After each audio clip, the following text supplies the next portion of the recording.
Indiana making some changes.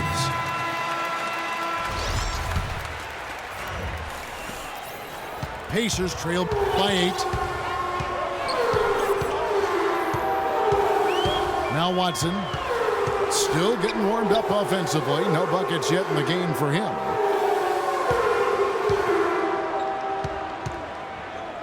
Here's Scola. So he gets the whistle. Contact on the way up and 2 shots coming up. Well, the Pacers gave up a lot to acquire Luis Scola from Phoenix last season, especially for a player who probably didn't fit in the Suns' plans anyway. They gave up Miles Plumlee, Gerald Green, and a first-round pick. That shows you how highly they thought of the Argentine power forward. Reggie Jackson's checked in for Caldwell Pope. Now here's Jackson. Pass to Tolliver. 3-pointer, Butler. Shot is off. And Indiana will come the other way. The dish to Miles. Pass to Scola. Scola left side. Rebound, Detroit. 13 points was their biggest lead in the game. Let's check out what Doris Burke has for us. Well, guys, David West is one of the most consistent guys in the entire NBA. Not only with his production, but with his demeanor on a team. As Coach Frank Vogel said, West has poise and composure. He's our rock. There's no other way to put it. He's a leader for them, Kevin, on and off the court. A steady vet. Thank you, Doris. Yeah, one of the savviest players you'll see, no doubt. Good. Jennings has got 5 now. Looked like there was a little confusion there as to who was supposed to be guarding him. Scola, a screen on Jennings. Jennings with the double team. Scola kicks to Miles. And they come right back with their own 3-pointer. Miles has got his first bucket of the game, and he's on the board for 3. Over to the wing. Tolliver for 3. And Scola with the block. But they'll get another chance. Shoots the 3. Offensive rebound. Butler on the wing. Outside Jackson. Back to Butler. Drummond dishes to Butler. It's stolen by Hill. Now the Pacers moving it up. Hill leading the charge. That's how you make it happen, guys. Ball pressure and then a run-out. And those are the kind of plays that will turn that deficit into a lead quickly. So solid defense on the ball, that's the key. Now a timeout called by Detroit.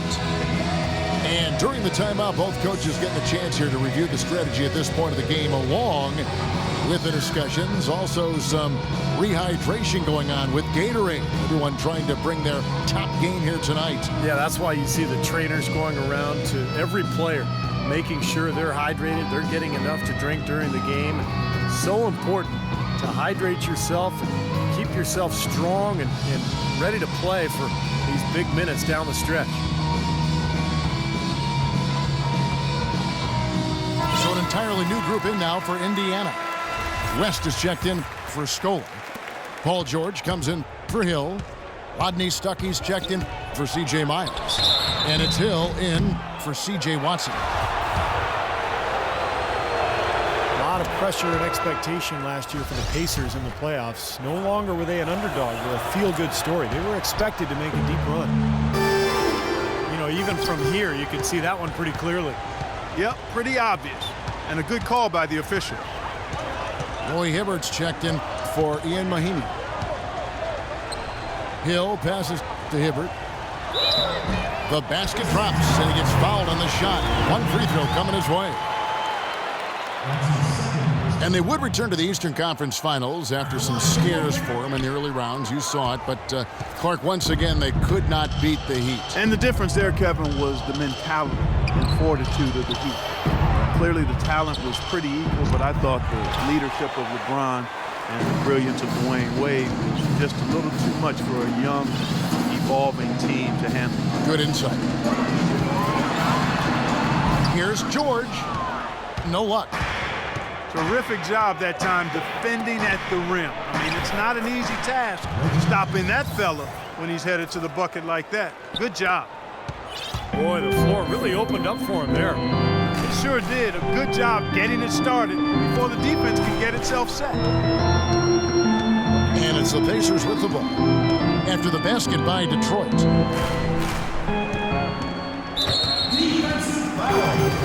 And a moment here to take a look at the scoring breakdown for the Pistons. We got a storyline here. If it goes on for the rest of the game, it could be all those points they're getting at the foul line. And I like the physical play we're seeing, too, because this is a club that's really pounding the paint area and scoring inside. Greg Monroe, he's checked in for Detroit. Jody Meeks comes in for Brandon Jennings. Nice pass there. Good job to get it up quick. And the basket by Hill. You know, the height difference there is huge, but he canceled it out with great body control in the air. Exactly, Steve. He got to the hoop and wouldn't allow himself to be manhandled by the big boy. And he can't bank that one in. You really don't want to see him missing those mid-range shots, but when he's open, he's got to shoot it. West with the ball. Now Monroe defending. And it's West missing. And he lobs it up toward the rim. Stolen by George. Up high and down hard. That's textbook example there of how to use defense to create offense. Yeah, beautiful transition play after the steal all the way to the basket. Wasted no time going from defense to offense. Yeah, it feels like they're starting to pick up the intensity as the game itself starts to get a little more tight and close. The Pistons have been a perfect 8 of 8 at the line. Well, you look at last season's numbers, guys, down below 70% as a team from the line. And it's something they know that if they improve, can really have a big impact on their success.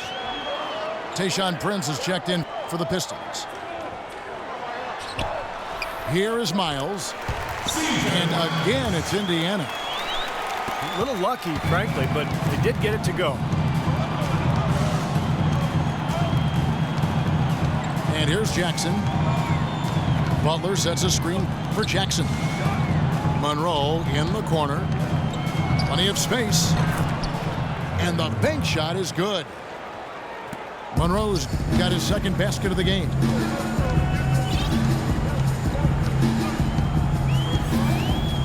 .102 left to play here in the half. Watson kicks to Scola. And he makes it look easy, dunking it hard with one hand. I like that they're taking it inside and taking advantage of each opportunity, Clark, to chip away at the deficit. Yeah, and doing it with the dunk is a major energizer, too. Gets the momentum going. Yeah, and I think the interior defense, as good a job offensively as we saw, the defensive presence was almost non-existent. So they may see this lead disappear if they continue to give up those easy points. Now here's Scola. And that's a foul. It's called on Reggie Jackson. That's his third foul so far. Bonus situation in effect, so we'll head to the free throw line for 2. That free throw missing. You know, he didn't get to the line in that entire first quarter. But right now, he's showing some aggressiveness out there. Caldwell Pope, he's checked in for Detroit. Lucas comes in for Reggie Jackson. They've clearly been the better team on the glass. It hasn't necessarily translated to the scoreboard yet. But you feel like it's going to reward this team at some point. They've got to continue to maintain the energy. 4 on the shot clock. Lucas traps in the tray. Lucas has got himself going with the triple, his first basket of the game. That one's in there. The Detroit lead is cut down now to just 6 on the basket from Watson. The clock runs out, and we're heading to halftime. Pistons lead by 6. And join us right back here after the break for the start of the second half.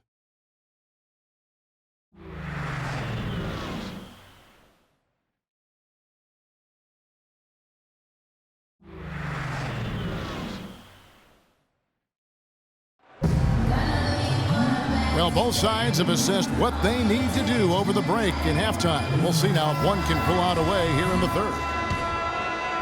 You look at Paul George in this game, guys, he's been everywhere. Yeah, he was on a mission there in the first half, just trying to get into the lane every time possible. Aggressive attacking basketball at its very best. And now let's check out the lineups courtesy of Gatorade, all fueled up and ready to go for the second half of basketball. On the court for the Pistons, Monroe and Drummond there inside. Jennings out there with Jackson, and it's Butler in the 3 slot. Here's Monroe. Here's Drummond. Hangs in midair and converts on the double clutch layup. And with the defense playing that well, the double clutch was the only way he was going to get that ball off. Well, Andre Drummond, kind of a late bloomer when it came to basketball, really. Was pretty uncoordinated as a kid. He'd struggle to make layups early on. It wasn't until around the age of 14 that he really started to show some promise. And Doris Burke has something for us. Hey, Doris. Well, gentlemen, the Pacers head coach Frank Vogel has helped turn this team into a powerhouse. He's had a reputation for positivity, lifting his players up and boosting their confidence. As Paul George put it, coach has no shame in calling you out. If you don't know what you're doing, you're going to get embarrassed. No one wants that, Kevin. He'll call you out, Doris, that's for sure. Thanks. Here's Hibbert. There's the killer two-handed slam. Now that's finishing your work right there. Powerful two-hand, Jim. You're right. If he's got a few more of those in him, this lead will really start shrinking. And for Drummond, a different upbringing than a lot of blue chippers. His mother's focus was squarely on academics and his character, not on a future in the NBA. In fact, one time he was supposed to attend a basketball camp hosted by LeBron James, but his mother held him out because he'd forgotten to do his laundry. Luis Scola, he's checked in for Indiana. Now here is Hill. Scola, a screen on Jennings. Pulls up, high post. Hits the front of the rim and out. When you look at Drummond, Clark, do you think his upbringing kept him grounded? I do, Kevin. I mean, we're all products of how we've been raised. In some ways, I think it threw off talent evaluators because we lack that obvious, overt ego and confidence, but that belied a hunger to be good, and we're seeing that work pay off. Now a timeout called by Detroit. Well, there was a time not that long ago when Rodney Stuckey was considered a rising star in the NBA, considered a steal with the 15th pick in the 2007 draft. But after back-to-back disappointing seasons, I think it's fair to ask, have we seen the best of Stuckey already?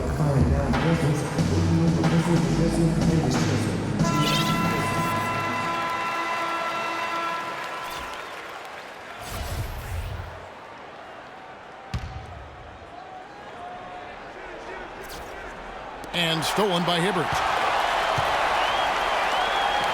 Hill drives in. And there's the slam dunk to finish it off. Guys, that's simply superb. Ball pressure, a run out, and then a dunk in transition. Exactly, Clark, what they wanted. The aggressive defense to lead to. Yeah, points in transition. That's why you want to make the other team feel uncomfortable handling the ball, because you can get easy points out of it at the other end. Now Stuckey following the miss by Brandon Jennings from deep. It'll go, and the Detroit lead is cut down now to just 5 on the bucket from Paul George. And Rodney Stuckey was playing in a contract season. Started last season breaking his thumb in his car door, and that required surgery. He missed the first month, and as a result, he never did get back to the level he had hoped for. And George kicks to Stuckey. That ball's nice feed that time from George. And that's now 9 points for Rodney Stuckey. So the whistle blows on the shot, and 2 free throws for the contact right there. And for Stuckey, not an outside shooter, but his percentage of shots around the basket has dropped for 3 consecutive